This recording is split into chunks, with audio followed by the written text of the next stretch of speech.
Mr. Dubowitz, it's a matter of law, and again, that the families are entitled, including extensions of this under the Terrorism Risk Insurance Act and other things which gave us access to even more of these assets.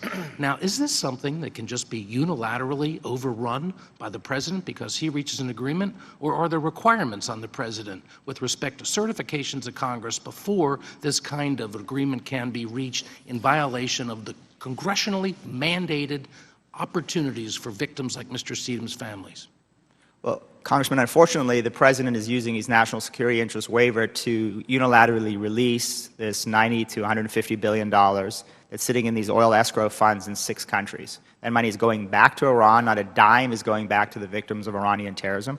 And I think it's quite an interesting conversation with Dr. Walsh here.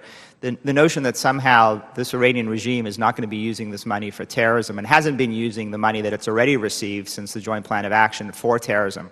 I think we've all noticed that there's been a massive expansion of Iranian terror activity and regional aggression in Syria, led by Qasem Soleimani of the Quds Force. I mentioned the budget of 2015-2016. President Rouhani is giving the Revolutionary Guards and the Quds Force a 50% increase in their budget.